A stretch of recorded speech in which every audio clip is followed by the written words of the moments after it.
from riches to rags for the Vikings. A disappointing game on Sunday Night Football. We'll recap that. Plus, the game of the weekend in the FCS lived up to it. Another heartbreaker for UND. Hot Mike begins now. Hot Mike with Dom Izzo. Really? Really, Dom? No. I like what Dom's doing. Okay. Dom Izzo. Jeez, come on, Dom. What do you think I am, a magician? Yeah, I'm fired up, Dom. What else could I say? Absolutely. It was great to get on the field, and then Dom came up to me, and I'm trying to walk away from me. I just wanted to enjoy myself out there. Hot Mike. Great job. There's got to be some kind of intelligent question about something. Coach Dom Izzo, WDAY in Fargo, North Dakota. Can you give me a layup or something? Hot Mike. Presented by Northwestern Mutual. That program is second to none. On the networks of WDAY. You know, if it's not about sports, I find it very hard to concentrate. Here's Dom Izzo. Good Monday morning. Welcome to the, well, it was nice for 1 week edition of Hot Mike on WDAY Extra. KSFL, good morning, everybody in Sioux Falls, KNBN in Western South Dakota, and Inforum.com. Happy Monday, everybody. Overreaction Monday, ready to go. No victory Mondays around here. Not for the Vikings. Certainly not for the Jets. Thanks to my guy Phil Hansen for reminding me of that. Buffalo Bills Wall of Famer made sure he texted me. This was, I'll start the show with this yesterday. This is at 9:20 yesterday morning. Are we making any bets today? I see the game is home for the Jets. Like that matters. Which I responded, no. I don't feel that confident. And then at 6 o'clock, a response from the Bills Wall of Famer, Oaks native, good choice, with a smiley face emoji. More on that coming up later on in the show. Hope everybody had a dynamite weekend. Enjoyed the summer weather. It felt like it was July outside yesterday. So if you were distracted enough to head outdoors to separate yourself from your fantasy team or your eliminator pools, you could have enjoyed that. I did for a bit because the Jets were doing it from noon to 3 yesterday. The other New York team, as Josh Allen rightfully said, the one that actually plays in New York, certainly had some fun yesterday. But it was a dynamite football weekend. Whether you are a fan of the Dragons, whether you're a fan of the Bison, you certainly enjoyed it. UND football fans have a lot to ruminate on through the first 3 weeks of the season, which we'll get to in our best of the weekend coming up here, because that game in Missoula was dynamite. It did not end the way that UND was hoping for, but the Fighting Hawks may have served notice that they are the team to keep our eyes on this year. Not South Dakota. The Coyotes did win, but it was less than impressive in their win over Northern Colorado. That is the next opponent that North Dakota State has. The Bison have the week off, added to the Jackrabbits. South Dakota State left something to be desired, I would think, in their game against Drake Saturday night. So we'll get to all that coming up as we recap everything at FCS football with our guy Sam Herder later on in the program. But let's rip the Band-Aid off for Viking fans to start our show. Minnesota, Sunday Night Football last night with Atlanta in town. The Falcons lost their opener to Tampa in a game they felt like they should have won. The Vikings certainly probably felt a bit fortunate to win their game against the Chicago Bears on Monday Night Football. So all the vibes. J.J. McCarthy, newly minted dad. They honored Jared Allen before the game for his induction to the Pro Football Hall of Fame. And then the game happened, and the Vikings looked sloppy.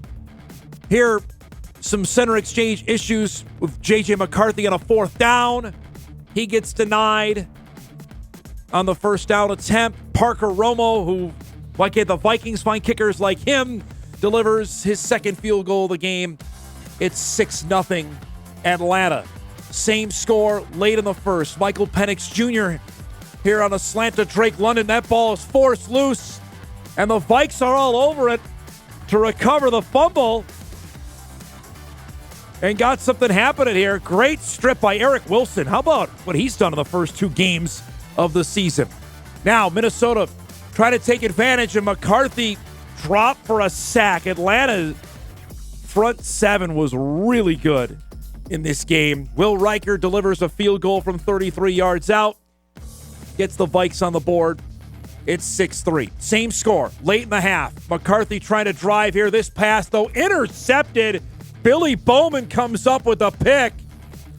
I'm not sure where he's trying to get that ball to. It's an interception. Falcons get a field goal out of it. Now it's 9-3. Vikes defense held again. Best offensive play of the night came here. McCarthy sings one to Justin Jefferson, who made a dynamite move. This goes for 50 yards, just like that happened on Monday night. The Vikes are able to make a big play and set up a field goal. They did that in the first half to wrap up against the Bears. They did it last night. Fast forward to the fourth. It's 12-6, and McCarthy has no chance there. He gets dropped down, fumbles the football. It's recovered by Atlanta, and they're in business again. They get another field goal. They couldn't get in the end zone. It's 15-6. McCarthy's got Jalen Naylor, and he overshot him. He had him. Even Chris Collinsworth was gasping at that. So another missed chance goes by the board for Minnesota. The Falcons steadily kept moving the football. This is a nice pass here. Finally, London makes a move, gets Atlanta in business. Yesterday, Bijan Robinson was sensational. And then Tyler Algier got going as well late in the game. This is a big run for 15 yards. Got the Falcons inside the 20. Algier will finish it off for fantasy owners. He's going to be going crazy because Bijan was crazy good. Algier scores. Atlanta with the first touchdown of the game finally at 22-6. Last hope for Minnesota. McCarthy here picked off.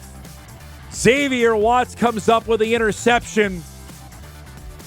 And yeah, that's going to seal it on a dismal offensive night for the Minnesota Vikings. They turned the ball over 4 times yesterday. It was an illegal shift that ended the game, that penalty on Minnesota. And the Falcons go into U.S. Bank Stadium and shut down the Minnesota Vikings 22-6. The final score. Outside of the fourth quarter against the Bears, there have been 7 bad quarters of offensive football for the Vikings. You see McCarthy's numbers last night. There was no run game. Aaron Jones left the game with injury. Ryan Kelly, the starting center, left the game. Their starting left tackle left the game. They were already shorthanded to begin with, and the Falcons go in and take care of business with a 16-point win. Afterwards, certainly frustration high between the head coach and the quarterback. Very disappointing performance tonight. Really just starts with, obviously, our ability to take our week of preparation, even on a short week, and show up and play a lot better in all 3 phases. Got to coach better, specifically me. Our team will handle the adversity that is now right at our feet, and we've got to go back to work and improve immediately.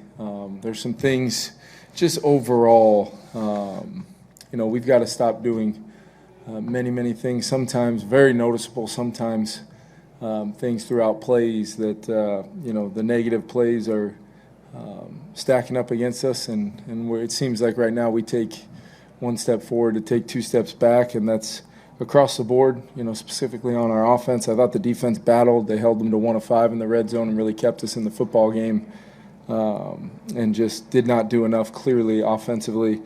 And anytime you lose the turnover battle, have more penalties, you're going to have a hard time winning a football game, no matter what you try to do. And I thought our guys stuck with it, hung together, showed the type of team togetherness they have. But in the end, we've got to start executing at a little higher level, and that's as an entire group. Very disappointing loss. There's a lot of things that immediately come to my mind of just what we can do to get better. And, just want to give kudos to the defense. I thought they played absolutely outstanding.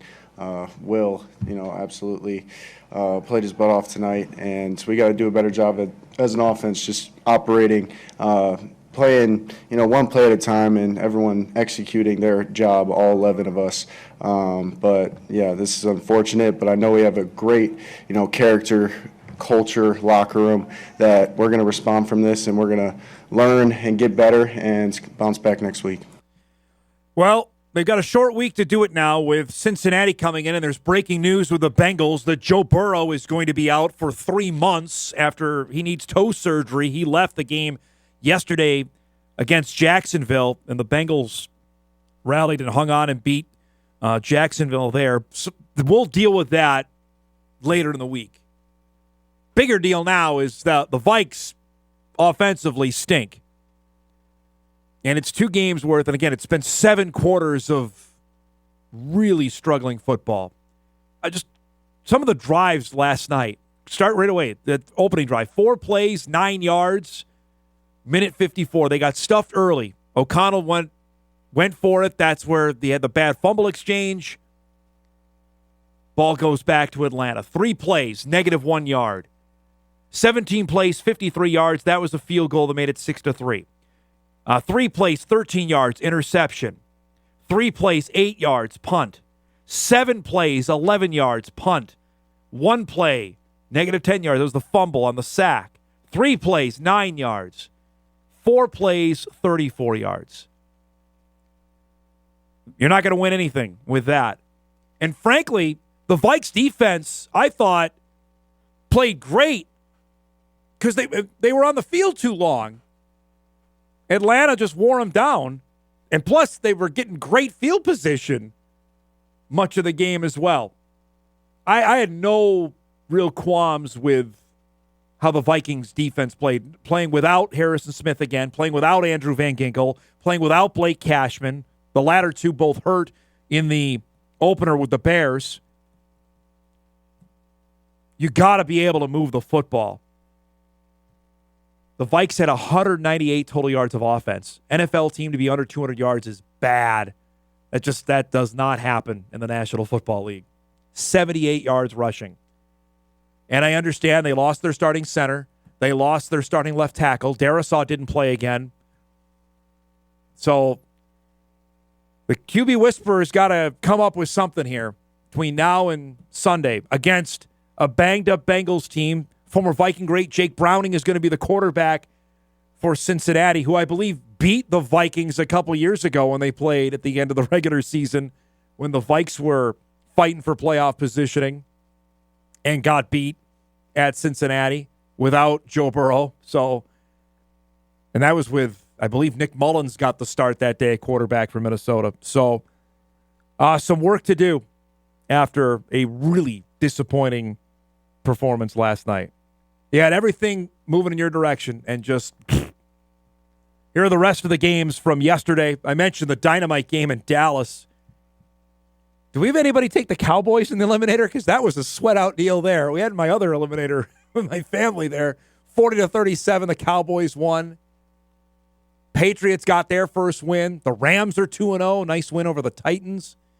Look at what the Lions did. Put up 52. I don't know if Dan Campbell wanted to stick it to Ben Johnson or not, but the Bears are 0-2.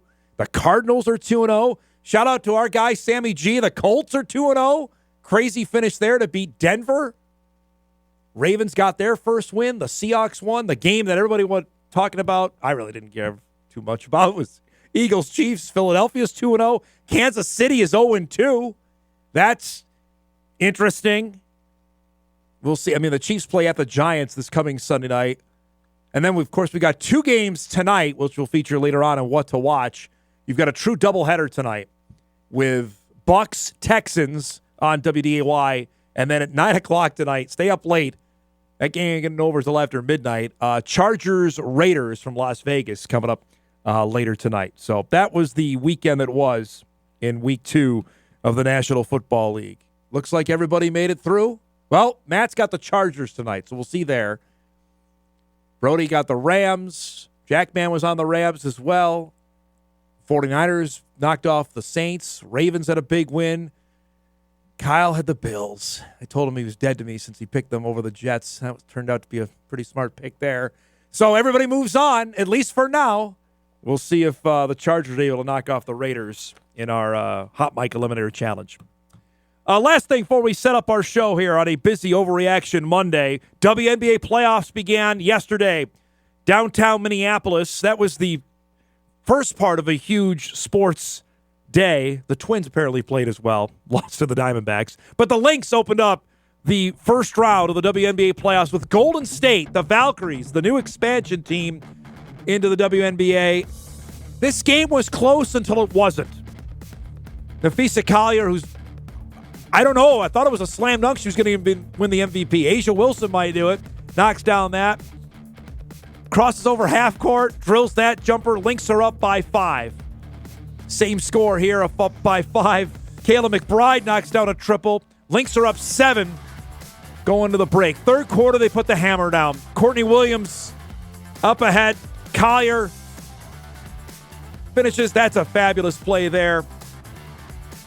Everybody having fun. They're up by 10 after that one from Courtney Williams. Now it's a 13-point lead.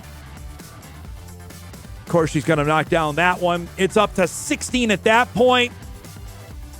Drives up, gets the roll at home. Does Nafisa Collier there. 13th career 20-point game in the postseason. The Lynx pour it on. They were up 7 at halftime. They win by 29. 101-72 the final. Remember, this is best of 3. So they lead the series 1 game to none. Game 2 not until Wednesday night out in San Francisco. So they got a couple days off before they play. Collier, big night. Natisha Heidemann was really good. Kayla McBride, her steady self. The Lynx have yet to lose to Golden State. They swept them in the regular season, and now they win the opener. Again, it is best of 3 in the opening round of the WNBA playoffs. Next round is best of 5. The only road team to win was the Liberty, and Breanna Stewart got hurt in that game yesterday as they beat the Mercury. That was the game that was on WDAY yesterday. Dream beat the Fever, and the Aces only won by 25. Vegas has won 17 in a row. Just got to throw it out there because they won the final 16 games of the regular season, and they beat the Storm by 25 yesterday in the opening round. So that's where things stand after the first day. Day off today. Playoffs will resume tomorrow. The Lynx play on Wednesday night.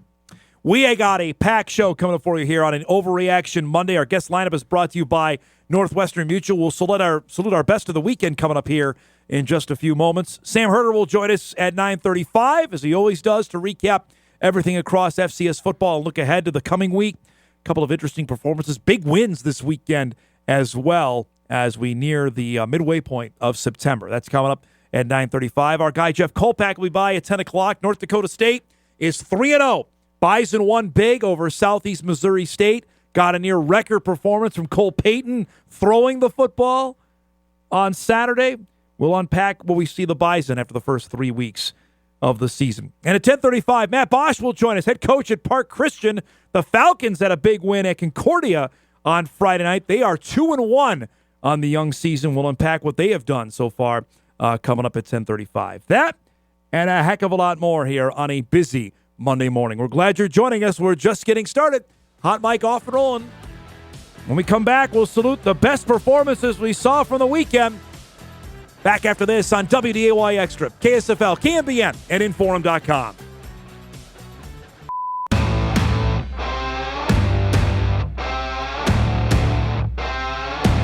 All right, we do our best of the weekend each and every Monday in this time slot. There are plenty to pick from this weekend. This was some tough sledding. Tried our best. We're going to feature the entire UND-Montana game to the best of our ability coming up here in a second. But lost in the craziness of yesterday's NFL Sunday and the disappointment of the Vikings, the Bison won big, UND's game. Oh, yeah, the Dragons are 3-0. It's time to start paying attention if you haven't yet. And if you're not on the Jack Strand bandwagon, it's probably left the station now because MSUM did something Saturday that bears paying attention to.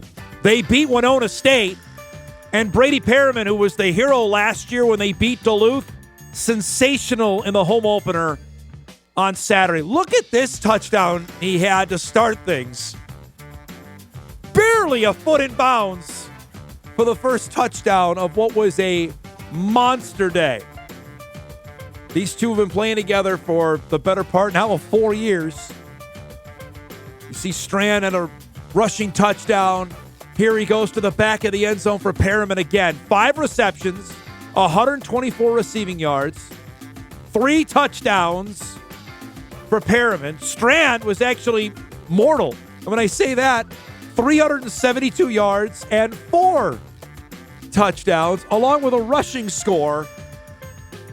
MSUM dusted Winona State.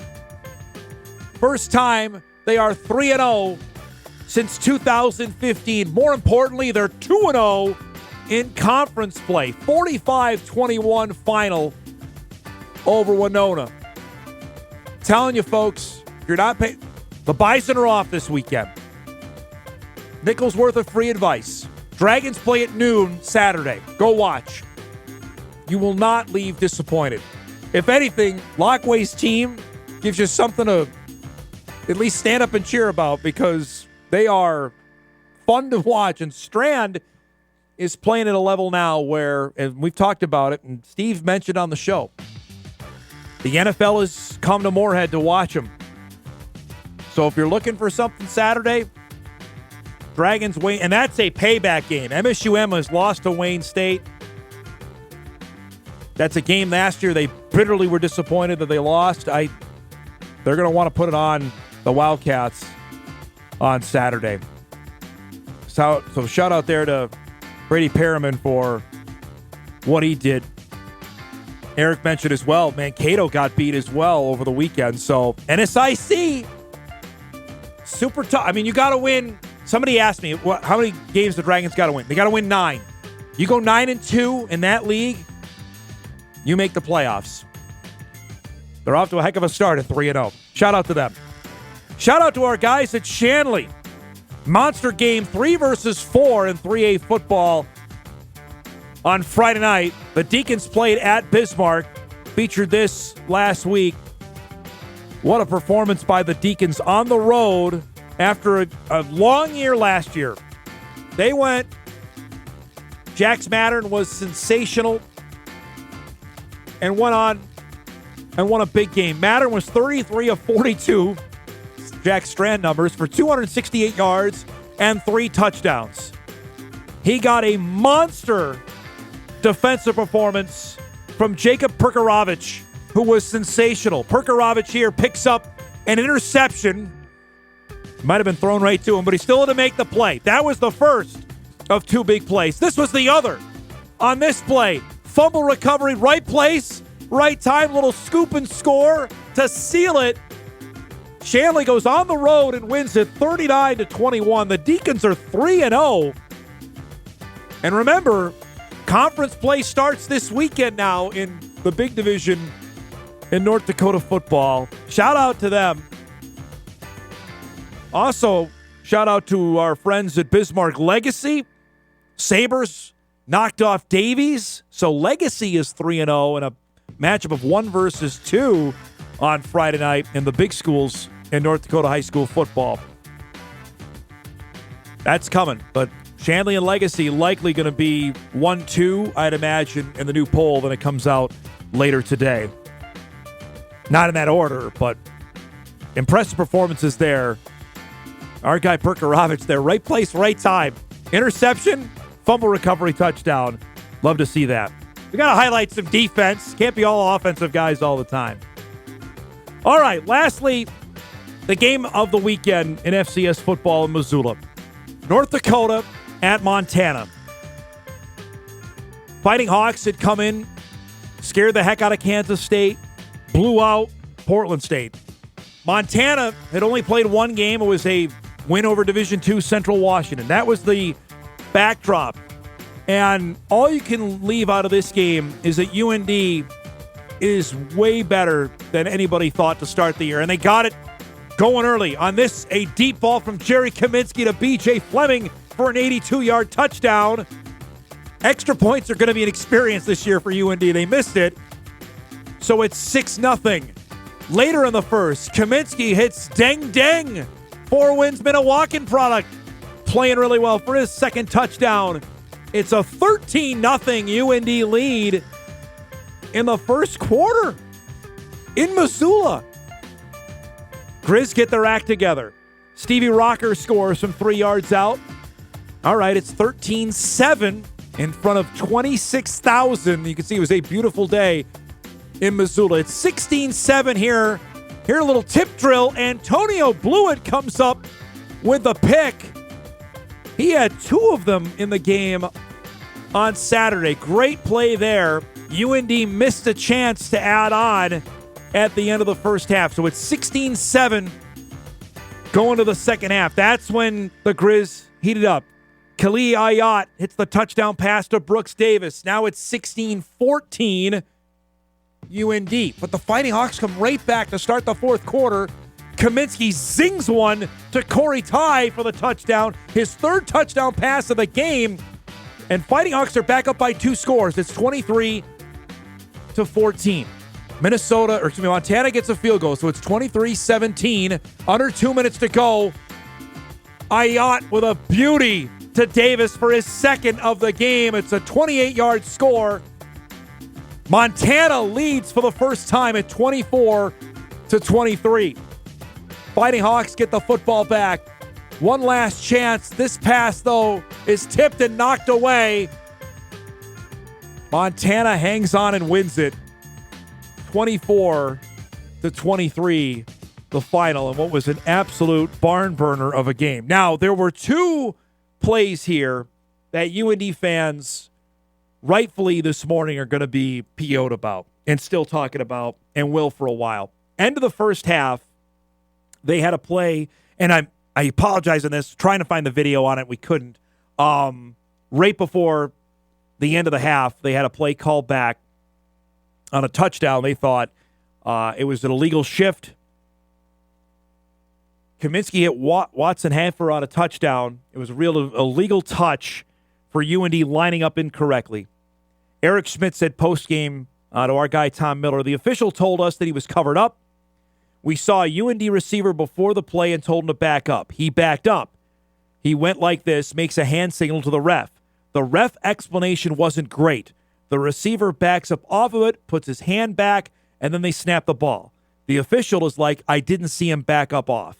You can't give an official an opportunity to be able to make that call when you line up incorrectly to start out. It's a huge play in the game. That's what I was telling the official. That was one. The second was at the end of the half. After that interception by Blewett that gave UND the ball with 43 seconds to go, they're driving. Kaminsky had 2 big passes. They spiked the clock, or they spiked the ball with 4 seconds, or with, 17 seconds left? Seidel was unable to get out of bounds to stop the clock. Kaminsky actually dropped back. They didn't get another play off. They were trying to get another play in and didn't. And that was costly there at the end, with the potential maybe to get a field goal before the end of the half. Now, you look at it, and we'll talk more about this with Sam here in just a couple minutes. It's just those opportunities. Those are the ones. Same thing happened in the Kansas State game. And Schmidt said it post-game. It comes down to a lack of execution that his team didn't perform down the stretch. They had played 3.5 great quarters, and Montana just was able to scoop in and make the plays when they absolutely needed to win the game.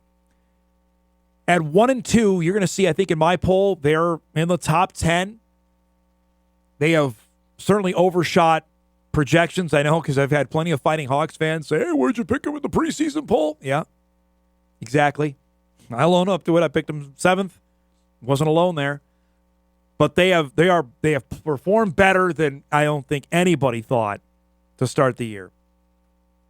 And now they've got I'll call it a layup game on Saturday. They got Valpo, and then it's on to league play after that. So let's see where they go from here. But certainly through the first 3 games, they have performed very well. Frankly, they should be 3-0.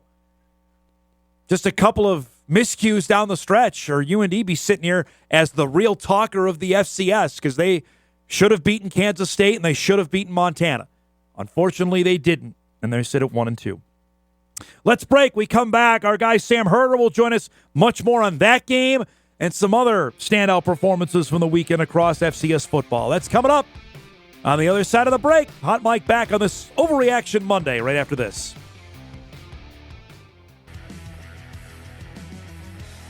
Monday morning edition of Hot Mike rolls on. Our guy Jeff Kolpack joined us about a half hour. Give us the lowdown on everything Bison football after a big win NDSU had on Saturday over Southeast Missouri State. But our Mondays are always led off by our guy Sam Herder from Hero Sports, BetMGM, to cover everything happening in FCS football as we wrapped up week 3 of the season. We'll just start where we left off. We were showing the highlights of the UND-Montana game on Saturday. It was the best game of the weekend heading in. It certainly lived up to it. Let's first start with UND. What do we take away from the Fighting Hawks for the first 3 games of the season? Yeah, I think despite its record off to a 1-2 start now, I think easily could be 3-0 or even 2-1, and so I think UND has certainly exceeded expectations with how good they've looked. Kaminsky has come in and has really solidified that quarterback spot. I think the offensive line is playing well.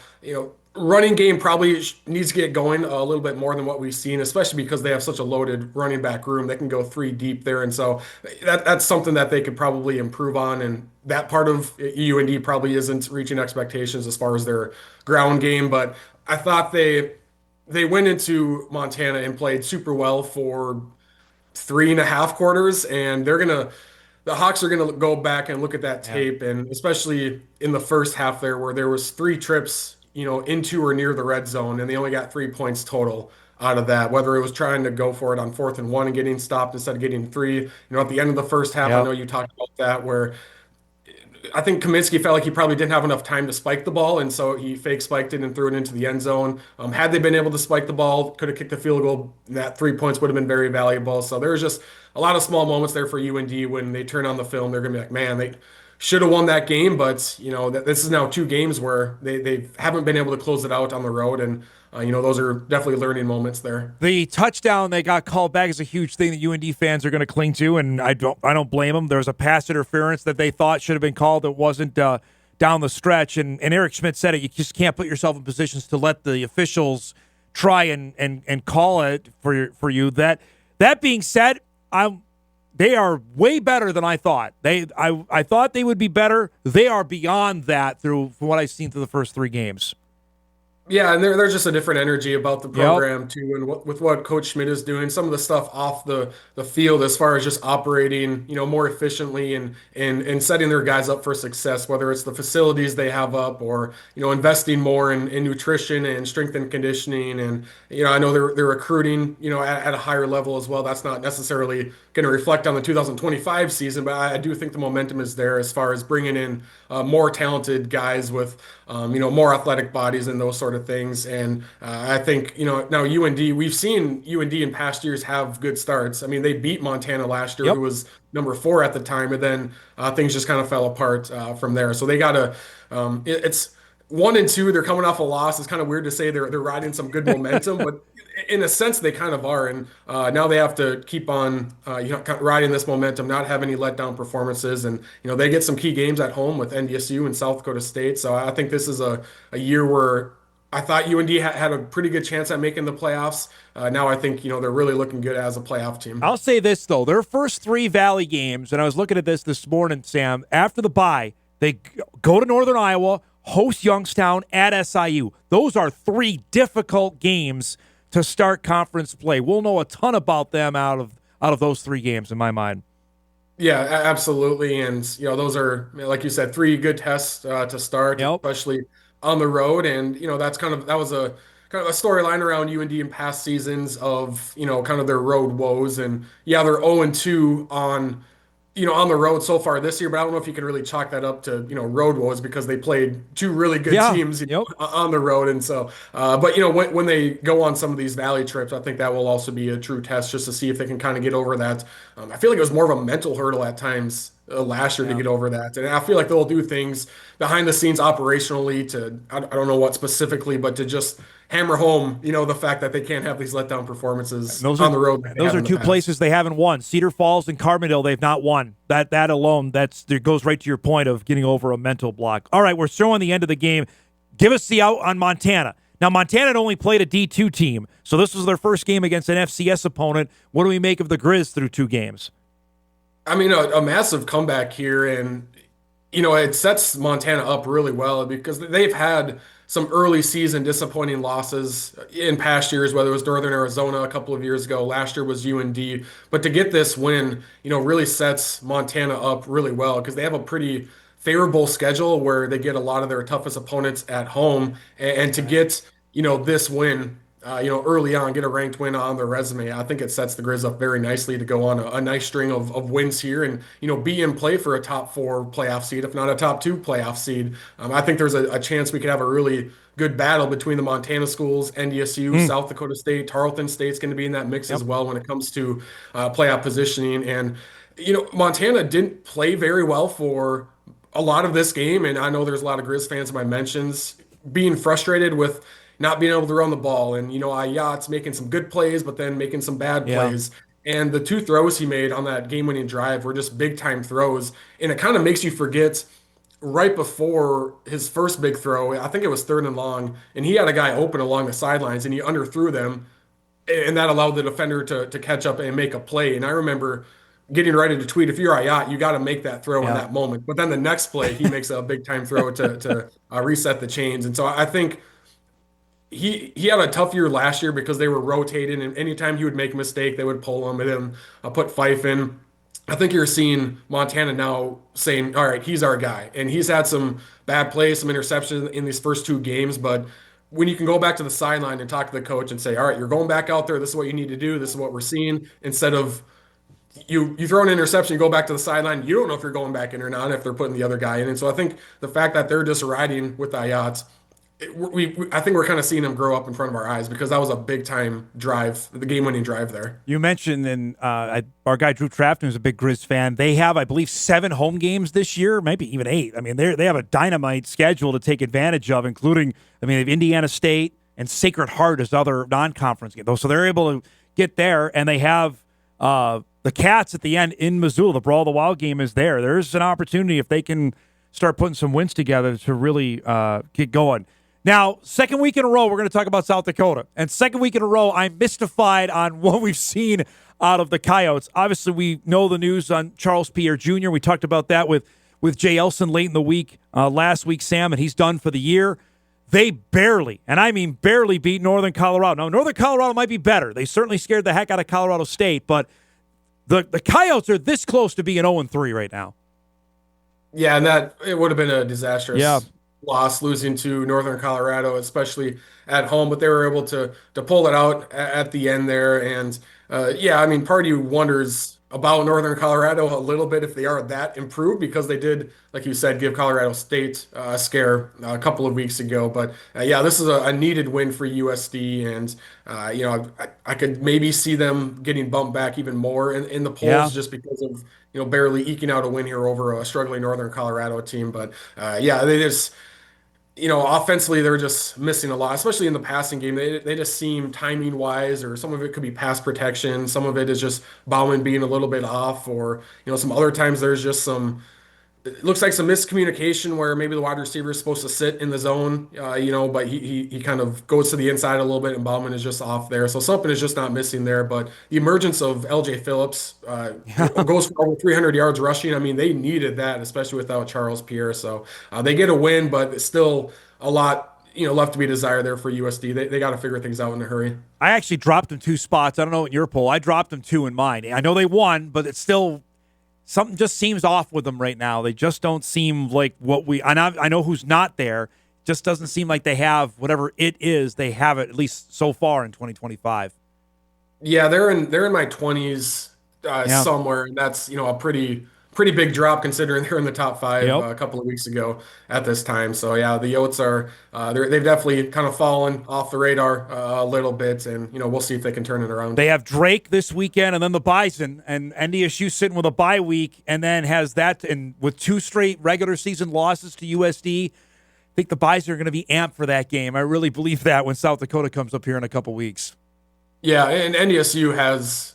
I mean, we expected them to be 3-0 at this point, obviously, and really expected NDSU to have decisive victories in these first 3 games. But I think dominating as much as they have, you can pick at the strength of opponents and all that. But when not even dominate, you almost embarrass these opponents. And I guess SEMO, that was not competitive game, but it wasn't like an embarrassing, performance or anything like that. But the Citadel, Tennessee State, I mean, those were just two overmatched opponents. So I think NDSU is kind of, in a sense, exceeded expectations as far as how they've won. And now with the bye week, and now the true gauge of NDSU obviously will be once Valley Play hits. Yes. I remember I think it was like 2023 when there was a ton of question marks about NDSU going into this season. And, they played really well in the non-conference. And I remember talking about NDSU, like they looked a lot better than expected, but then conference play hit and there were a couple of losses there early on.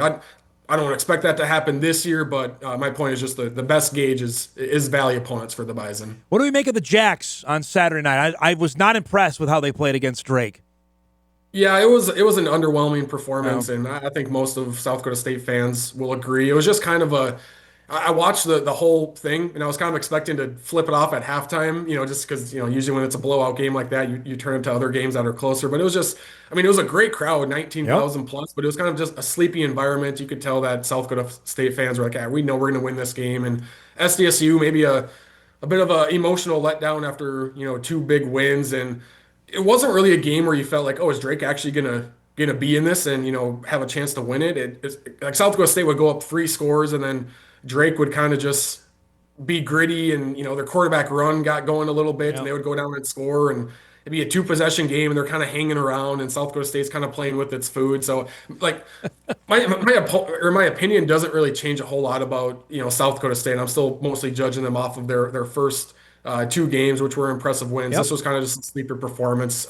So don't really knock SDSU, for this performance a lot, just because you take their overall body of work. But it was still kind of they had a lot of momentum. Then you watch this game, you're kind of like, it's pretty underwhelming. They still have a lot of work to do. But overall, I think the Jacks are sitting pretty good. We'll get to Sam's games for Week 4 here in just a second. Was there any other teams that stood out to you that had good performances from this past weekend? Yeah, I think Tarleton State is. There they go again. And Central Arkansas is, they were down last year when they had a lot of expectations, and they lost a lot of their key talent. But Central Arkansas is always, even if they're not a playoff team, they're at least top 40, top 35 type of team. And Tarleton State goes on the road and wins 56-10, hung 42 points in the first half. Tarleton State is just rolling right now. And so that was an impressive win. West Georgia keeps on winning. They're 3-0. This is just their second season in the FCS, so they are not playoff eligible. But I think they are kind of an FCS newbie that is looking good. And then UIW, they lost pretty decisively to UTSA, who's a FBS opponent. They lost 48-20. That was a game that a lot of people thought UIW could at least be competitive in, and it sounds like UIW is going to make a quarterback change. They're going with Colson, who was I think a UCF or USF transfer at quarterback. So that was one result that kind of stood out. You felt like UIW could maybe bring back some momentum with an upset there, but they lost pretty decisively. I gotta give it up for the United. The United Athletic Conference is playing. That's obvious. That's where West Georgia is. Obviously, that's Tarleton's league, Abilene Christian's league. Those are teams committed to playing football. They want to be good in football, and I think we're seeing the results of that.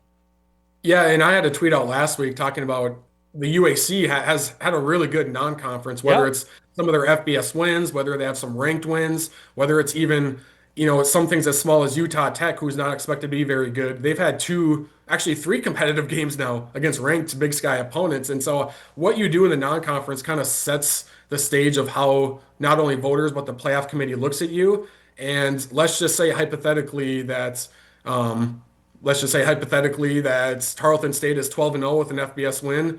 NDSU is 11-1 with one loss to South Dakota State. South Dakota State is, maybe they have a loss, somewhere else. And then let's say Montana is 11-1. Like, where does Tarleton State fit into that mix? Are they a top 2 seed, or do they get bumped behind 2 one-loss teams in NDSU and South Dakota State? I don't know, but I feel like the UAC overall has gotten the respect where an undefeated Tarleton State team is going to be viewed differently than a 11-1 SoCon team in the past. I think the UAC has earned that respect. Let's save that for later in the year. We could have that debate, but I don't doubt that we may have that conversation come up later in the year. Let's go through your spotlight games. What are you looking forward to this upcoming weekend? Yeah, we'll see what the rankings are a little bit later this morning, but it seems like we're probably going to have 3 ranked matchups. That's Villanova going to Monmouth. That's a good CAA matchup right there. Austin Peay goes to Abilene Christian. 2 more ranked UAC teams, and then UIW at Northern Arizona. Northern Arizona got a really impressive Nice win win. on the road Yep. at Southern Utah, which is a tough place to play. We'll see if UIW is still ranked. I bumped them out of my rankings. I still think UIW is going to end up ranked just because sometimes it takes a while for other voters to bump them out. So that could be a good ranked matchup right there. UIW needs that win. If they lose, they're off to a 1-3 start. And then the last one is Southern Illinois at SEMO. Not a ranked matchup, but a good gauge for SIU. It's a really fun rivalry game as well.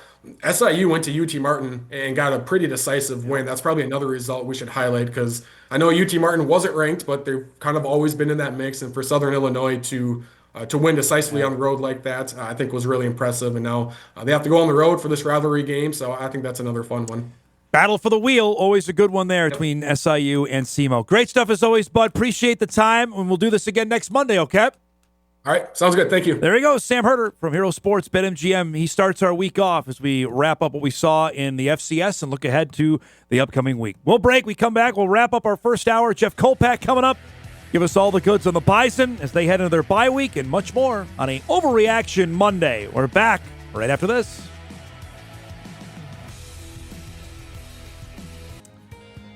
Holy cow, that is a quick-moving first hour. We'll break. We come back. Jeff Kolpack will join us. Recap everything we saw at the Fargo-Dome and the first 3 weeks of the Bison football season. That's coming up on the other side of the break. Hour 2 begins after this. This is Hot Mike. Hot Mike. On the networks of WDAY. Here's Dom Izzo. It's that time. An author. Offensive production, number 1. Number 2. Forgot. Golfer. It'd be like going on a 3-person best shot, and we were saying, Kolpack, you got to make a 25-footer every time. You wouldn't putt first. I'd have Tim putt first. And one heck of a TV personality. This game is for the Cooper Cup. It's the Forum's Jeff Kolpack. 4! I should have yelled 2. All right, here he is. Our guy, Jeff Kolpack, joins us each and every Monday. His appearances are brought to us by Northwestern Mutual. Jeffrey, good to see you. Good morning. Bison are 3-0. I don't think there was any surprise on that. How they got to 3-0 on Saturday may have opened some eyeballs on what Cole Payton did with his left arm on Saturday afternoon. 348 yards. Who saw that coming? Not this guy. I did not. I knew they were going to throw it. I knew they were going to open it up. Not to the tune of 348.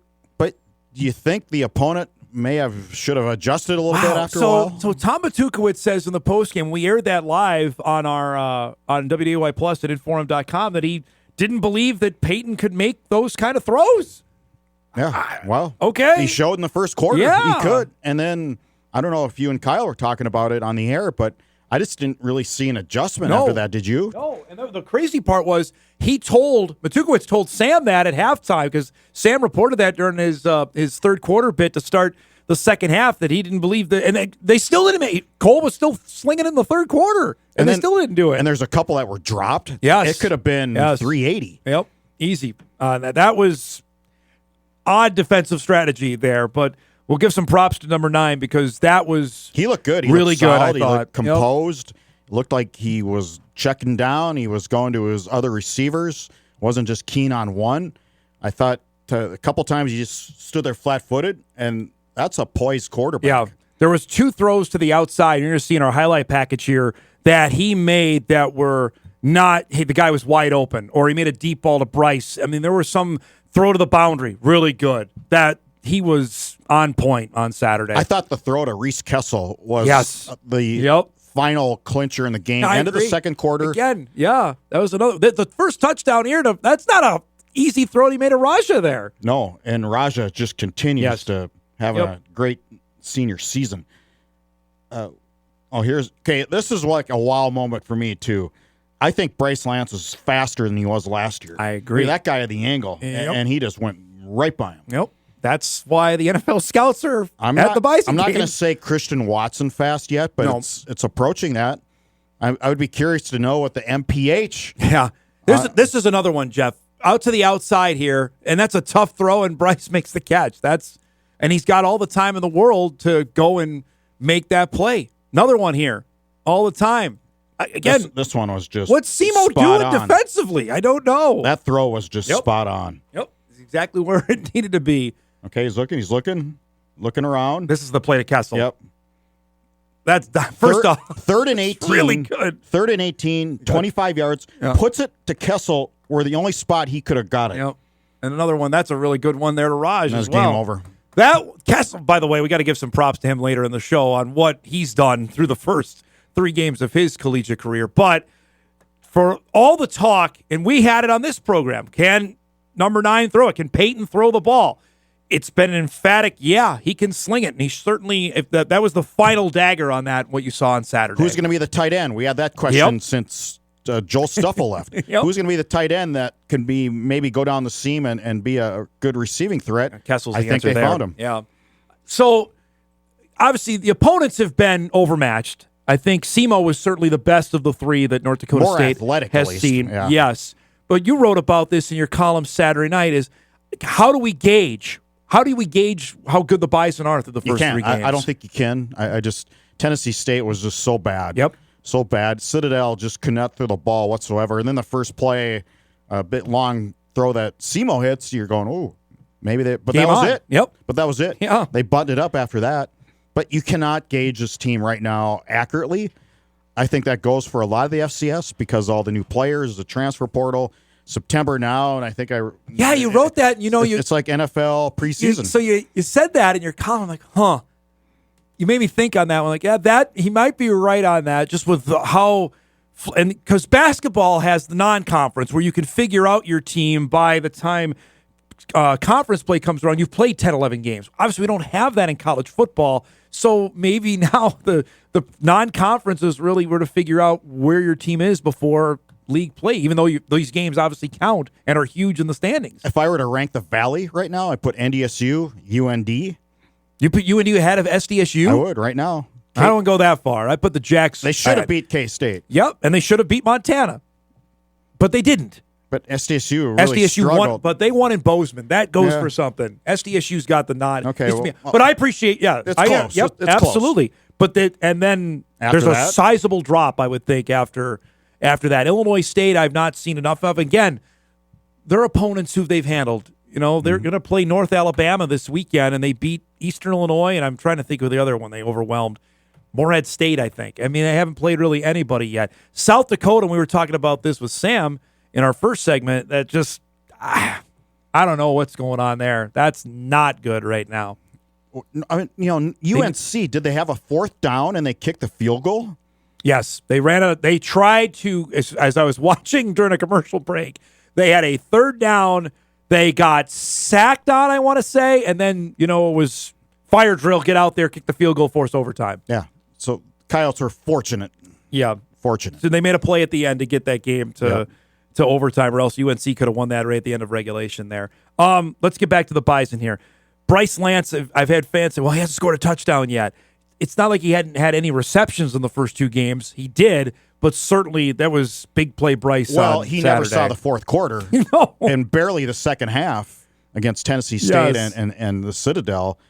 I think he got into the 3rd quarter here, certainly not the 4th quarter.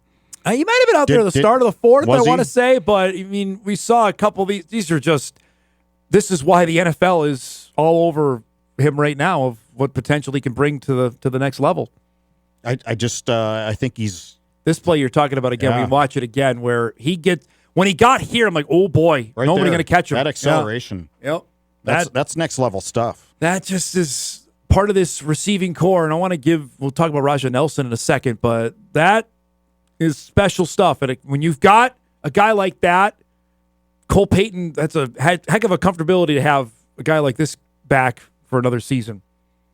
And yeah, I and Mekhi Collins, let's not forget about him. But there's a week off, and South Dakota's coming to town. I don't know. Will that be a true gauge? Probably a little better. It'll certainly be the best gauge they've had of the 4 of that time when they've played by then. I think we talked about this leading up, and we consistently mentioned, we got to remember about Logan Kopp in the secondary. Well, we can't forget about Raja Nelson being back at the wide receiver spot. He played 8 games last year. I mean, he got the 4 during the regular season. That was a concerted plan. We talked about this with Tim Polisic about when he was going to play and how he was going to use them, and he certainly had him in the playoffs. You go back and watch the national championship game, Jeff. He had 4 monster catches there in the game. Just great hands. In Frisco to keep the Bison. When he dropped one, I was like, right, to keep the Bison on the field. But him being back just provides another weapon, the Bison, that you got Bryce Lance and Jackson Williams, Mekhi Collins, Barika Penu, Reese Kessel now, and Nelson may be their top playmaker. Yeah, it gives you that Ryan Smith look, I think. And Ryan Smith was so valuable. Is Rajon Nelson CFL material when you think about Ryan Nelson? Yeah, Ryan had a great pro career up there. He's got the ability. He's got the hands. He can lay out. A couple of his catches in the last 2 years have been just supreme athletic ability. Yeah, you look supreme. Yeah, well, the catch against the Citadel to start the year, the touchdown was awfully good. In that first one, he's got to stay healthy though. Then you wonder if he got banged up at the Citadel. Well, he came out of that fine. Yep. Yeah, So, they didn't need him to play in the second half of that game. But you're right. That's the major ding with Raj that he's dealt with through his entire career, is being able to stay on the field. If he can do that, we talk all the time about guys using their last year to be their best year. Boy, that would be a huge boon if that's the case for the Bison. Yeah, we talked about Dan Larson. Yeah, go ahead. The OC. Do it. I think so far, he's dialed up some pretty good stuff. Yes. There was one play against SEMO where Peyton did a little dipsy-do, then threw back toward the SEMO sideline, and that was wide open. I think it was to Penu. And wow, that's a cool play. Yep. And so when you have some parts like he can work with, I think you can do some creative things like that. And I'm sure there's more in the tank there. I think we're talking about Cole Payton, and Polisic brought this up in the postgame, is to give some credit to Joe Bashauner as well. That was not an enviable job to get into, taking over Randy Hedberg, now taking over as the quarterback coach, and I think he's done a heck of a job to start the year as well with getting to actually unleash Cole Payton for all that we were wanting to see. Cole is the quintessential dual threat. Yeah. Yep. He's been able to do that. If he can continue to throw like that and the way he can move and how big he is. Email comes in. Dom and Jeff, can you give us an honest appraisal of the offensive line? What do you make of the O-line through the first 3 games? Pass protection. Yep. Pass protection's been pretty good.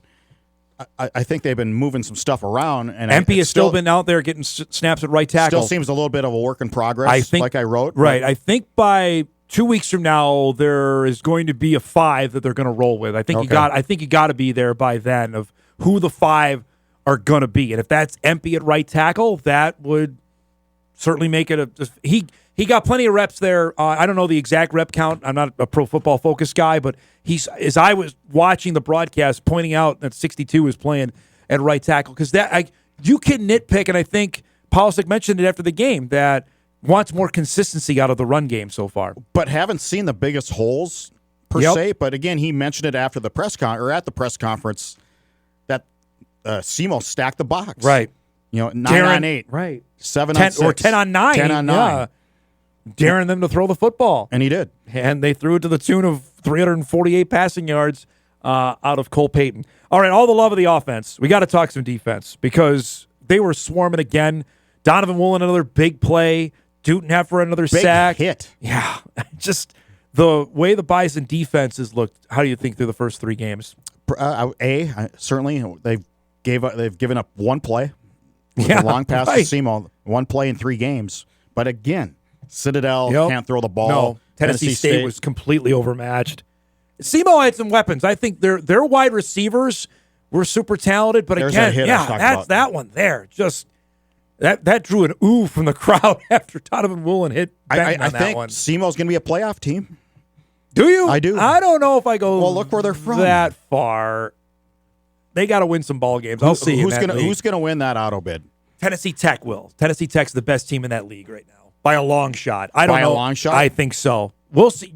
We'll see come November. We can save this clip on that. I'll reserve the right to be wrong there, because that league may only get 1. But certainly, I thought skill-wise, this was the best team that the Bison defense has faced. And their wide receiver, Cam Pedro, number 0, good player. Had a long touchdown the previous week against North Alabama. They had some guys that once they get loose, and Bison are fast, I think, defensively. Chiquise Alexander had a really nice game as well. That interception defies description, but he had a half sack as well. That's a guy that, remember 2 years ago, he started 8 games, then couldn't stay healthy last year, and we were talking about seeing the secondary play. They did on Saturday. Yeah, very deep. Yep.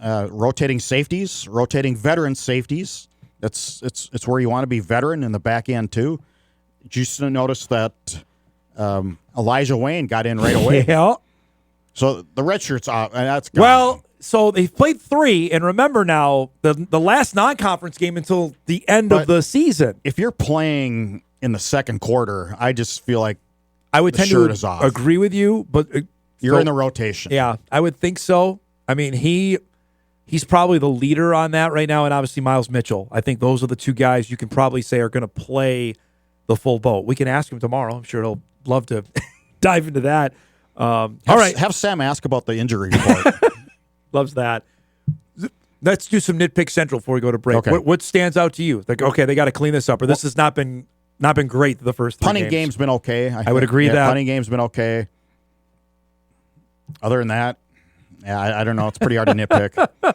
I'd say offensive line run blocking to me. Yeah, that's been there. It's been decent. Yeah, it's not great, and I think that's why Tim brought it up. But you got to find something to talk to your team about during They've dropped bye like week. 3-4 balls. They have that.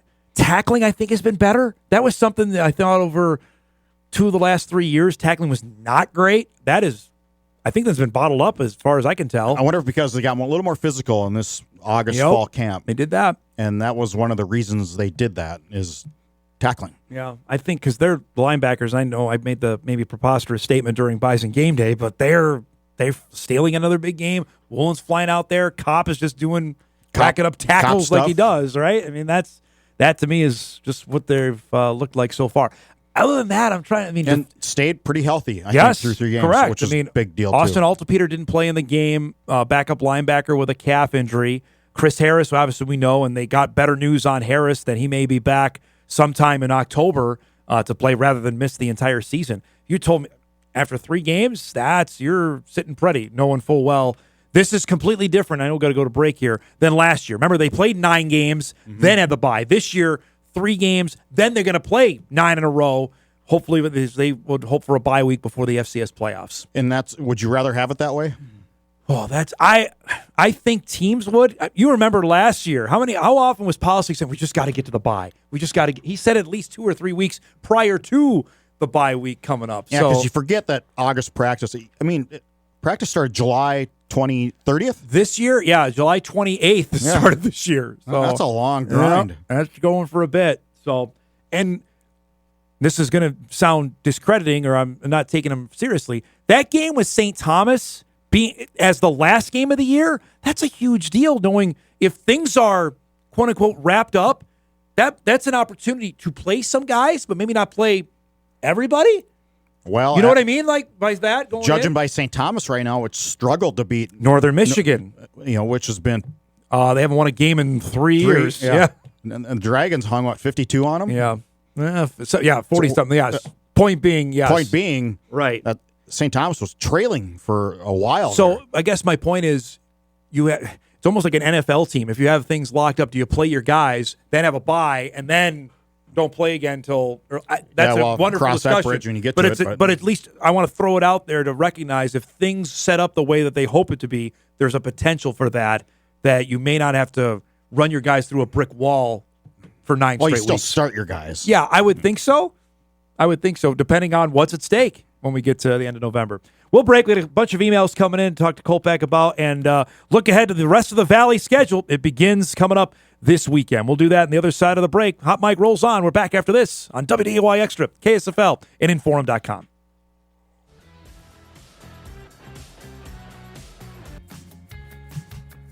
All right, back here on this Monday morning. Jeff Kolpack joining us. His appearance is brought to us by Northwestern Mutual. Got a couple emails I want to get to before we look at the latest poll that came out while we were on the air, or while we were in commercial break here. Let's do a couple here. This is on the Bison passing attack. Who would have thought NDSU would average 284 passing yards a game? Refreshing to see them open it up if teams want to sell out to stop the run. Code Green, especially the front seven, is nasty. Teams are going to struggle driving distance of the field against them. Best part of this team. Need to see more consistency from the O-line as the competition gets tougher in the Valley. If this team plays to potential, no one is going to beat them. Possibly. Yeah. Yep. Let's talk on the front seven part because we haven't talked a ton on the defensive line. We have plenty of love to the linebackers, but that front four there with certainly on the inside, Dutenhever's played great. And he looks different. And Tim said that in August. Faster. That he looks different. He moves a little different, moves a little better. And he certainly proved that on one particular play I remember against SEMO, that he just jolted around somebody and stuffed the back. You think of their top four up front, right? Anene's going to be an All-American if he keeps it going. You've got Dutenhefer and Keenan Wilson, who had another big play. Keenan ran a guy down. He ran a running back down. We showed a replay of that got me like mouth dropped. And you mentioned it on your story in your review of the weekend, Isley, right? Yeah. Victor Isley, another one. Ran down a skill player on toward the SEMO sideline. That was, and I think Kyle mentioned it on your broadcast. Yep. Okay, yep. there's something there. Something there. And then McCaslin's obviously the other one. I said this, maybe I said it to you. This defense had the makings to me of the 2012 Bison. That was a team that year. They won the title almost not in spite of their offense, but pretty close to it. Their defense was amazing that year, especially that front seven was dynamite. Yeah, and I've said this forever, and in this whole dynasty stuff, since 2010, really, if you want to go back to that there's been offensive stars left and right, and this program's been not inundated, but pretty well littered and well stocked with offensive stars over the years. Yep. But it's the shutdown defenses is what wins you titles. When South Dakota State won their 2 titles, you can talk all about Gronowski and all these, Pierre the weapons Strong, he had, but it was their Yankee defense brothers, that was the best in the country. Yep. They weren't doing anything on that front. The front seven was dynamite. They had all 3 of their linebackers for the Jacks were tremendous players. It's like baseball. If you have a pitching staff that consistently shuts down teams, you don't have to score 9 runs a game to win. And the same with football. You're not getting into shootouts. They haven't had to get into shootouts since 2011 consistently. No, and you always talk to me about up the middle. So defensive tackle, pretty solid with Dutenhefer and Wilson. Middle linebacker is Staling. And the back end, I love Darius Givens, the player at that safety spot with him and either Crumby or Jones back there. Somebody pretty good. missed an assignment on that long touchdown play. Yep. Ryan Jones is just a steady hand back there. Givens, Crumby, you said, and these guys now are veteran players. You're older on that, no doubt. The rest of the league, we talked about this because we'll have a chance to watch some other games. South Dakota State is off this week. UND plays Valpo, so it's almost like they're off this week because Valpo is what they are.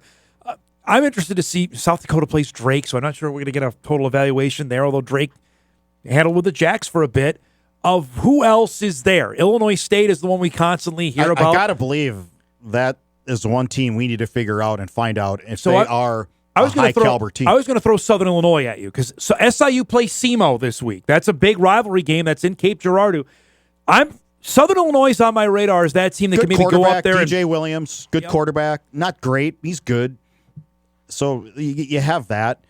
We'll see. They always have to depend on their transfers. That's just the way Nick Hill has to operate now. Losing, gaining guys. And they got beat up totally last year. They were down to their 4th-string quarterback last year. But Murray, Indiana State. Yeah, it's bad.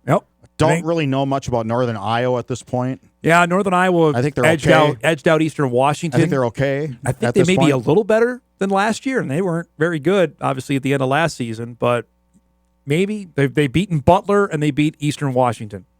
I don't know what I make out of that. Again, I go back. This is the exhibition season for FCS football. Jeff, what do you make of Eli Ozick kicking so far this year? Really good. Yeah, he's got a leg, man. He's got a leg. Well, that 50-yarder that he missed, it wasn't because of distance. It was because of accuracy. It certainly had the leg to do it. It was close, was it not? It's hard to tell. It faded a little bit to the left at the end there, but it was on target for a bit before. I think he can make it from 60. I know he thinks he can make it from 60. I think he can too. But, will he ever get the chance? It's going to have to come before the end of a half or at the end of a game or something. Right. Dom and Jeff, are you still surprised the teams are kicking to Jackson Williams? I'll say yes. A little bit. I don't know why, after seeing what he did last year, and even Tennessee State did it a couple weeks ago when we were down in Nashville. I'm not sure why the memo hasn't gotten out on that. There's clearly tape out there on that. Hasn't busted a real long one. He had one at Tennessee, and it was Tennessee State. Right. Yeah, that's it there on that. All right, one last one. I like the email. You like that? So Eric and I were talking about it. I do it every time. jingle. Yeah. He said don't do it every time, so I just do it the once. Well, he's the boss. He's He the boss. he runs the show. There's no doubt on it. Wide receiver group as a whole is the best unit you've seen collective talent-wise. Yes. Ooh, that's easy. Yeah. I guess Yeah, wide 5 or 6 receiver guys. and of all the wide receivers you've seen, talent-wise combined at NDSU. Yeah, absolutely. Okay. I mean, you had Zach Vra, you had Warren Holloway, and you had Ryan Smith. You had 2, My 3 guy guys, Trevor Gebhardt but you was didn't in have there. 5 or 6. No, not like this. Not like where you've got. And Polsek said it in the post game. Like, go ahead. You want to do that? We have full confidence we can go out and take advantage and throw the ball down the You field. had Christian Watson, the star, but then Yep. after that, you had some good guys. You Yeah. didn't need to go. You have Bryce Lance, who's a star, but now you got Raja Nelson's, I think, pretty close to us. We're Really repeating good player. ourselves all the time here with Mackay, and when Chris Harris comes back, I think Conklin made a couple plays. Yeah, a huge block down there. Trying to get Jackson Williams. Don't forget about him. Got to give him some love on that. One last We one. got to get my before- man John Gores into the end zone. Gores has been quiet. Hasn't caught one. Again, how do you get on the field with those other guys out there? Dom and Jeff, you guys stay up to the end of the Gopher game. I did not. No, I faded. I didn't. I tried so hard. I just Well, between the Gophers and the Vikings, that was a couple of rough late-night performances there for the teams on the other Vikes. side of the river. Christian Ponder 2.0 right now. Wow, listen to you. Right now after 2 games. It's been 7 quarters of bad football. We talk about preseason. Maybe you want to play him in preseason. Maybe you wanted to. Maybe I don't know. We'll see. They got Cincinnati, and then they got 2 games overseas just doesn't look coming very up. dynamic to me right now. Nothing looked good last night. Nothing looked good, honestly, for 3 out of 4 quarters against the Bears. So it's not been pretty there. How long till Carson gets in?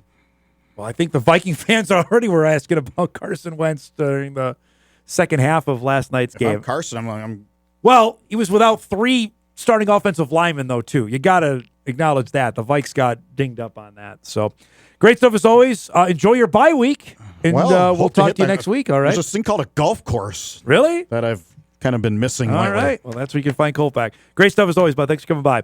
Jeff Kolpack joins us each and every Monday at 10. We'll break. We come back. We'll chat some high school ball. One of the top teams out there so far is Park Christian. Head coach Matt Baasch joins us after a big-time performance they had on Friday night. It's coming up when we come back.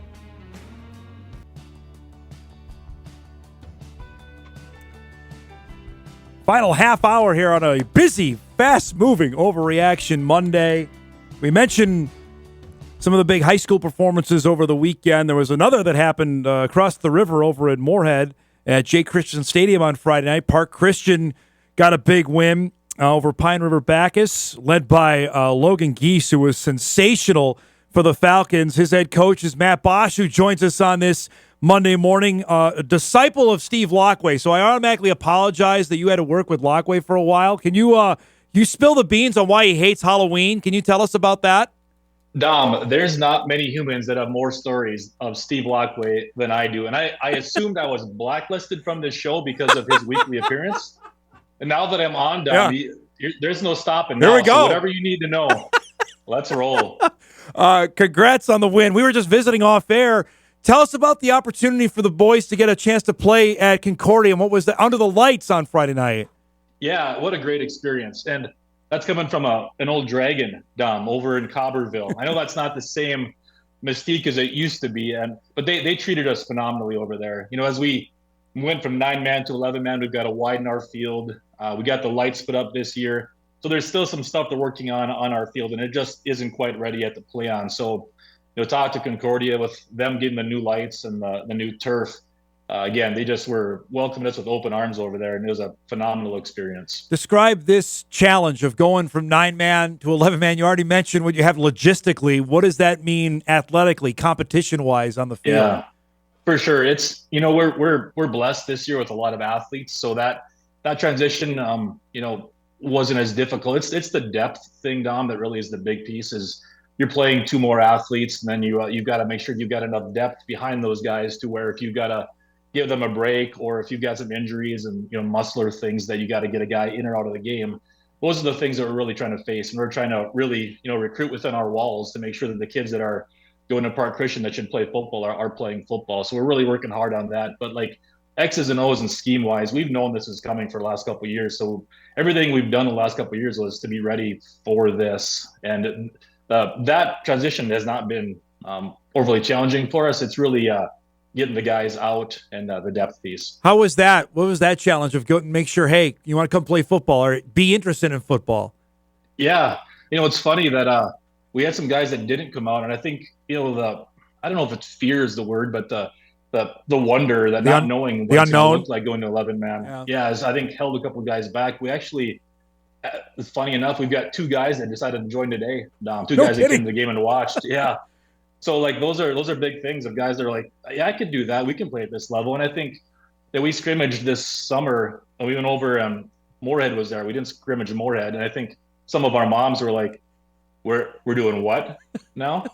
I said, there's some big boys over there, but we didn't actually scrimmage those guys. But I think being there and scrimmaging, Central Cass and some other teams that are really good programs and we could hold our own. I think people were like, okay, we can do this. And then playing the first game when we played fairly well, I think there's a lot of moms that are a lot more comfortable today than they were a few weeks ago. Well, winning goes a long ways as well. You won big Friday, that maybe get some more knocks on the door today. Yeah, I'd love it. Yeah, I hope that happens, Dom. Tell us about your game Friday night. We were mentioning Logan off the top. He scored 4 touchdowns, did everything. I know you joke with the paper with the forum on Friday night that all he likes to do is score touchdowns. Yeah, Dom, that's the truth too. Like since he was a little kid, he scored 4 touchdowns 4 games in a row last year. Scored 25 total touchdowns. Holy as a cow. sophomore. So he's just a kid who's got a nose for the end zone, and he like I joke, that is the truth. He loves scoring touchdowns. It's like I love drinking morning coffee. He loves scoring touchdowns. So like, I'm not the brightest kid in the world, Dom. I'm a farm kid from Page, North Dakota. So I give that kid the ball and let him score touchdowns. That's what we do a lot of the times. And we've got a lot of other big dudes and receivers that can put the ball in the end zone as well. But he's a special player. With that kind of prolific efficiency, what kind of looks is he getting at the next level, which you know plenty about? Yeah, he's getting some D2 looks right now. He's got some big aspirations. I told him he's got to perform well these first few games. Part of it is not that we're disrespected at all, but as a competition level in 9-man and 1A it's just different, and it just is. So you got to perform really well in those first 4 games to get some tape out there to the coaches. And then, the summer camps, he went to most of the camps this last summer. He'll go back again this summer. So I think, as his progression moves along, when we kind of figure out what he is at the next level, whether he's a slot receiver or a running back, or he's got 4 interceptions in the first 3 games as well. I think he's top 2 in the state right now. Holy cow. So he's a good player. I got to ask, I remember when Park Christian started varsity football, almost it wasn't a novelty, but people were excited, like, all right, we got our own football team finally. How has it been the last couple of years to say, we want to come out, we want to be respected, and we're a program over here, don't forget about us? Yeah, I think that's been a challenge internally and externally. We can do great things here. As we talk about, we want to be the example of a Christ-centered program in the area, and that's where we work really hard on that. We talk about all the time about how we can be both. We can be strong Christian men on the football field, so others can see Jesus through us, and that's what we focus on. And we can use football for that. You can get used by football fairly easily too, Dom. But we try really hard to make sure that we use football as a tool to show people who we are, and hopefully attract people to us, and honestly to the gospel through that. For you taking this job, you knew full well the challenges. What were maybe the unexpected ones that have crept up since you took over? Yeah, there's been a lot. The field, for one, has been a challenge, getting that thing right. Again, selling within our own walls, like I said, like you said, Dom, of growing a program to go, like, we're not just here to play, we're here to do big things, right? We're here to be a respected program and to compete at a level that is like a state level. I really feel like with what we do and how we do things and the coaching staff we have and the support that we get, that we can do things at a very, very high level. To change that perspective, it takes some time, but that's all I've done in my career is like with Lockway at Shanley and at MSU, there's some walks in the desert, Dom, back in the day that we went through. And, and when you go through that stuff, I think God prepares you for moments like we're in right now of the growth and people going, my goodness, that's something special they got going on over there. I want to be part of that. And that's what it's all about. Well, I mentioned off the top of the show, we're doing our best of the weekend with the Dragons being 3-0. You got to have just a smile on your face seeing what they're doing right now. It's great. My oldest son is over there as a junior. He's the running backs and tight ends coach. And I'm super proud of him and Steve too. I mean, Steve is, as people see Steve and get to know him in the public, he's even a better human being than what you guys see. He is as good as they get. And he chose to be at this level. He chose to put, his faith in his family before his career. I mean, honestly, he's got no business coaching at this level. He's a phenomenal coach and phenomenal human being. So what they've done, and I think what we learned, Dom, is like when you get kids to come play for you, you got to figure out what they're really good at, because we weren't good at much back in the day. So we had to work really hard of going, okay, Jay Kodge is a 5'11", 200-pound slow quarterback. What can he do well? And then you just do that over and over again. We joked all the time about the rules of quarterbacking was throw the ball to the open guy. And that sounds dumb, but that really is like, okay, how do we get him open, and how do we get the quarterback to get him the ball? And that was the stuff that we really became a part of what we are. And that's why they're doing so well, is they find kids that fit their system, and they get the ball in the right guy's hands. They throw it 60 times a game because Jack Strand is really good. Yep. So it's not complicated. When you looked up and you were moving up to 11-man, and you're going to be in a section with Monoman Waubun, you're going to be there with Ada, who you're going to got coming up. These are not run-of-the-mill teams. You describe that of knowing, okay, not only are we moving up, we're going to be playing some of the very best in our area. Well, it's tough, but it's great, because if you can compete with Monoman, you're competing at the state level, right? Dom, they've been so good for so long. Right. And they play really, really good football. So they set the bar, and that's what you want. You want to be able to watch those guys and go, okay, if we play like those guys, if we can compete at that level, we can compete for state championships if we can compete with those guys. So we get a chance to watch those guys on film against a lot of other teams and understanding what they do and how the type of football they play. We play a little bit different style because of the guys that we have this year. We're putting the ball downfield, a lot. But again, you just understanding where that bar is set, and then you can try to achieve that level of play. And I think that's great. But yeah, it's not your run-of-your-mill of programs we're facing. A couple of minutes left here with Matt Baasch, head coach of Park Christian. You mentioned, okay, so it's Ada Bora West this week. How do you tell the guys what we did Friday? How do we carbon copy that and do that again this coming Friday?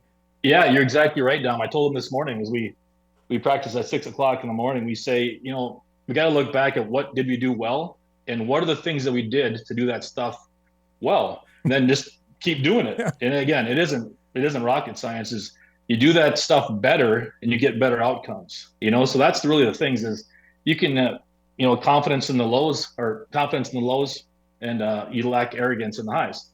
So you guys got to go and look at it and go, okay, here's what we did last week. And now let's do that stuff even better this week. And then the stuff we didn't do well, okay, let's eliminate that. So it's more of the good, less of the bad, then you get a better outcome. It's really simple. Feel like was confidence different this morning in practice after what happened Friday night? Dom, it was. They Pine River is a giant football team. So I'll be honest, it was one of those games going into it. I didn't really I've been coaching long enough, Dom, to really what the outcomes should be, most of the time. I didn't really know in this one because they were, 6'6", 6'7", 6'8" dudes that are 270 to 300 pounds, and we're not that size. But we talked all week about we just got to be us, and the best versions of ourselves, and that's what we did. And I think when they saw the outcome of doing that, they're like, okay, now I feel this and I see it. So yeah, there was a little shoulders back and chest up walk, I think, this morning when I walked in, Dom. All right, before I let you go, I got to ask, you have a great Dragon Road horror story you can tell of 90 seconds of, hey, how in the world did we get here? Does one come to mind? There's one, Dom. There's one, and I got tons of stories about those things too. But we were on a road trip one time, and I don't know if it was Sioux Falls or where we were, and we went in to eat at the hotel, and we're about a third of the way through the line of eating. And the hotel's like, hey, we're out of chicken. And we're like, what do you mean you fed a third of the guys so far? And like, well, we made one chicken breast per player. We're like, well, how in the world does that happen? I don't know if that was our fault or their fault, But Dom, they were emptying the freezer, dropping stuff in the fryers. And so the coaches ended up going, I think, over to B-Dubs and eating as a staff. But that was one that really stands out of going, okay, we got to feed our guys, on these trips. But Dom, we can get into Lockway stories some other time, but we got a lot of really good ones and fun ones of a great human being. Such is life in Division II. That's good stuff. Oh, that's it. Congrats on really the great good. win, bud, on an awesome start to the year. Thanks so much for doing this, and we'll catch up soon, okay? Appreciate it, Dom. Thanks for what you do. There you go. Matt Baasch, head coach at Park Christian. Falcons are 2-1. Biggie this coming weekend against Ada Borup West. Again, one of the great programs there in 8A football. Keep an eye on Park Christian there. Got Logan Geese, the real player. As many touchdowns he's racked up so far for Park Christian. We'll take our final break. We come back. We're already done. We'll wrap up this busy Monday. Get you ready we got 2 Monday Night Football games. And the Twins are playing. We'll get an update on the baseball standings with 2 weeks to go in the regular season. Hot Mike will wrap right after this.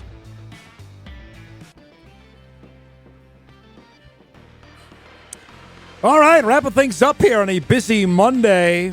Later in the week, one of our favorites on our show, Hankinson head coach Jason Moneylaws, will join us Wednesday. Congrats to Jason. He recorded his 100th career win as head coach. Hankinson has Lemoore, the Dynamite Region 1 game coming up this weekend. We'll preview that. That'll be on the show on Wednesday. All right, we've talked plenty of football. There's 2 weeks left in the baseball season. Red alert is flying at home. I'm going to tell you that right now. The Mets had lost 8 in a row prior to yesterday. They had a walk-off win over Texas. The only saving grace is that the National League is so mediocre, the Mets could lose 8 games in a row and still hang on to the final wild card spot. This is where we're at as you wake up this morning. The Brewers have already clinched everything. They're going to be, they're fighting with the Phillies, but Milwaukee's already clinched. They're the Phillies and the Dodgers. The wild card race, it goes Cubs, Padres, Mets, with the Giants and the Diamondbacks and the Reds still mathematically in the race with 2 weeks to go. The Mets have the Padres for the next 3. God help me. This is going to be just a grind to the finish to see if they can get there. But that's what baseball wants. This is what I said. If your team's in it, it's fun. It's excruciating, but it's fun because they're games that matter in the middle of September. In the American League, right now you see Toronto is past Detroit for the number 1 overall seed. Tigers are second. The Mariners sit third. Then the Yankees and Boston. That would be a playoff matchup in the first round. And then the Astros hanging on over Texas, and the Guardians aren't out of this yet either. Just a couple games back in the loss column of Houston. So that's where things are at in the baseball race coming down the stretch. Twins open up a series with the Yankees the next 3 nights at Target Field. If anything can bring people out, it would be the Yankees. I'll be awfully interested to see if there's any butts in the seats for the next 3 nights at Target Field for that. Let's get a couple emails in on the Vikes before we go. Don McCarthy was not good, but he didn't get a lot of help. O-line got beat all night, and I think KOC put his quarterback in bad spots by putting him under center too much. Atlanta Rush was on him before he could even set up. That's a good point there. I didn't think he put him in great spots all night, whether it was under center or not, just that it was not a great adjustment there. Again, they're playing without Addison. You're playing without your starting left tackle, who's an all-pro. Then you're down your starting center, who you gave a bunch of money to. It was a tough go last night, and now you got to regroup. You don't know who's available. If you've got your left tackle and center are in concussion protocol, it's already hard to imagine them playing. It's just the way that works in the National Football League. It's really hard to come back and play the next week. We'll see on that. And obviously the news on Cincinnati with Joe Burrow going to be out. All right, let's do some what to watch before we get out of here.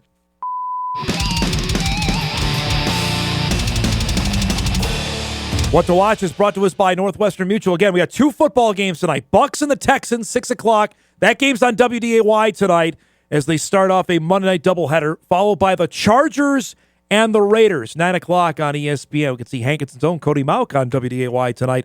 The Bucks trying to go 2-0 after they won their opener with Atlanta last week. And as I mentioned, we got baseball tonight. Yankees and Twins.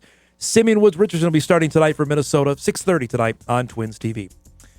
We got to go. Thanks to our guests today, to Matt Baasch, to Jeff Kolpack, and Sam Herder. If you missed any of the show, you can podcast it later today at Inforum.com. You can watch a full replay on WDAY+. Thanks for starting your week with us, everybody. Have a great Monday. We'll see you back here tomorrow.